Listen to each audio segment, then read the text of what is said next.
Assalamualaikum warahmatullahi wabarakatuh. Halo sahabat ngerujak, ngerumpi urusan pajak. Pada kesempatan kali ini kita akan membahas tentang PMK nomor 70/PMK.03 tahun 2022 tentang kriteria dan atau rincian makanan dan minuman, jasa kesenian dan hiburan, jasa perhotelan, jasa penyediaan tempat parkir, serta jasa boga atau catering yang tidak dikenai PPN.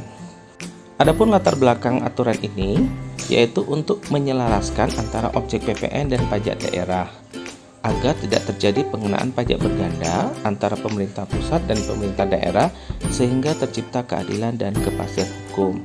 Jadi yang melatar belakangi ada tiga, yaitu keadilan, yang kedua kepastian hukum, serta yang ketiga adalah penyelarasan antara objek PPN dan pajak daerah. Yang menjadi dasar hukum yaitu pasal 4A Undang-Undang Nomor 8 Tahun 1983 tentang PPN sebagaimana telah diubah terakhir dengan Undang-Undang Nomor 7 Tahun 2021 tentang HPP, Harmonisasi Peraturan Perpajakan. Bukan objek PPN, yaitu barang meliputi makanan dan minuman yang disajikan di hotel, restoran, rumah makan, warung, dan sejenisnya oleh pengusaha boga atau catering.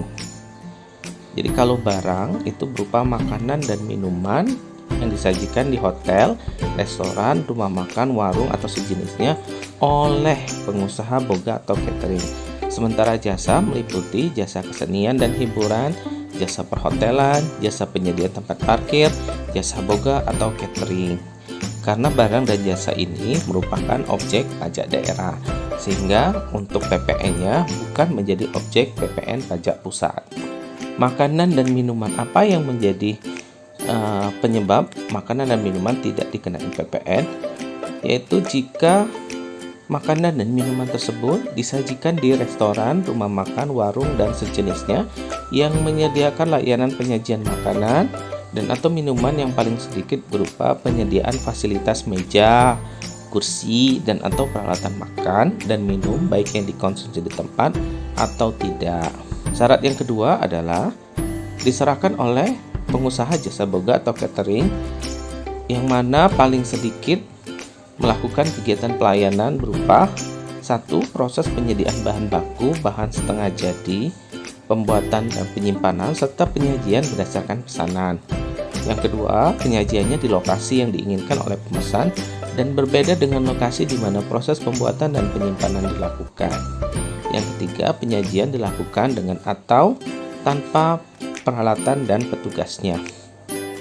Jadi di sini simpelnya adalah makanan dan minuman itu tidak dikenai PPN jika dijual di restoran, rumah makan, warung, dan sejenisnya dan diserahkan oleh pengusaha jasa boga atau catering, di mana pengusaha jasa boga atau catering itu melakukan kegiatan di antaranya tiga ini, yaitu proses penyediaan bahan baku, kemudian penyajian di lokasi atau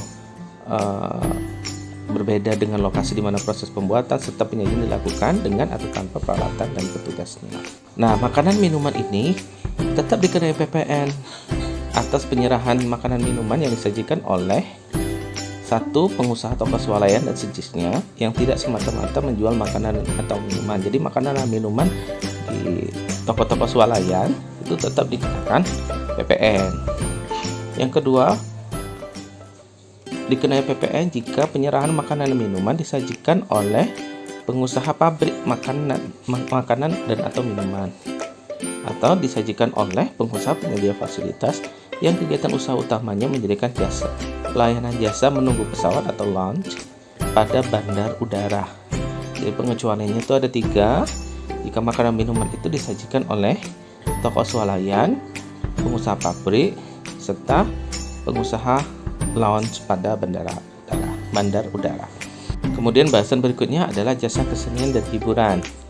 Jasa kesenian dan hiburan tidak dikenai PPN jika berupa tontonan film atau tontonan audio visual, pergelaran kesenian, musik, tari, dan atau busana, kontes kecantikan, kontes olahraga, pameran, pertunjukan sirkus, dan seterusnya, sampai ke diskotik, karaoke, klub malam, bar, mandi uap, atau perawatan dengan air atau spa. Bisa dibaca sendiri jenis-jenis kesenian dan hiburan yang tidak dikenai PPN. Tetapi ada pengecualiannya. Apa saja pengecualiannya? Jasa kesenian dan hiburan ini dikenai PPN untuk kegiatan pelayanan, penyediaan tempat ruang atau peralatan, dan perlengkapan untuk permainan golf. Jadi permainan golf, baik itu pelayanan, penyediaan tempat atau ruang, peralatan dan perlengkapan golf itu tetap dikenakan PPN. Yang kedua adalah penyerahan jasa digital berupa penayangan atau streaming film atau audio visual lainnya berupa melalui saluran internet atau jaringan elektronik. Jadi kalau streaming itu tetap dikenai PPN. Bahasan selanjutnya adalah jasa perhotelan.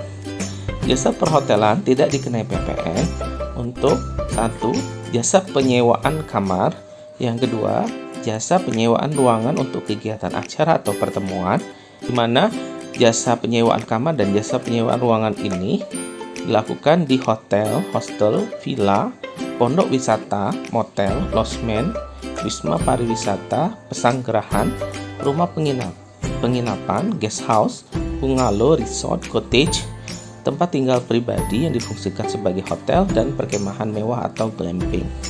Jasa penyewaan kamar ini termasuk juga jasa penyediaan akomodasi, penyediaan fasilitas penunjang yang terkait secara langsung dengan jasa penyewaan kamar seperti room service, air conditioning, binatu, extra bed, fixture, telepon, safety box, internet, televisi satelit atau kabel, dan minibar.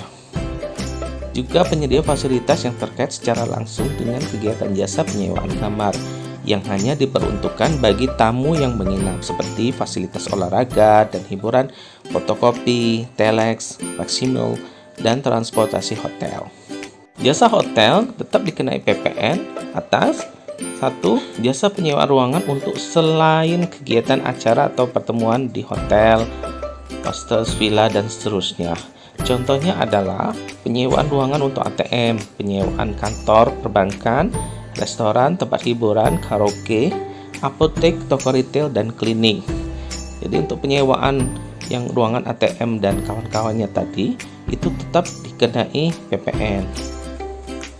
Yang kedua adalah jasa penyewaan unit dan atau ruangan termasuk tambahan serta fasilitas penunjang terkait lainnya di apartemen, kondominium, dan sejenisnya didasarkan atas izin usahanya. Jadi untuk penyewaan pengecualiannya itu untuk apartemen dan kondominium. Yang ketiga, jasa biro perjalanan atau perjalanan wisata yang diselenggarakan oleh pengelola jasa perhotelan. Nah, tiga jenis jasa ini tetap dikenai PPN. Bahasan selanjutnya adalah jasa penyediaan tempat parkir. Jasa penyediaan tempat parkir tidak dikenai PPN meliputi penyediaan atau penyelenggaraan tempat parkir, pelayanan pemarkiran kendaraan atau parkir valet. Dikenai PPN untuk jasa pengelolaan tempat parkir. Baik, itu saja bahasan kita pada kali ini. Jika ada masukan, kritik, saran, dan pertanyaan, silakan input di kolom komentar di bawah ini. Terima kasih. Assalamualaikum warahmatullahi wabarakatuh.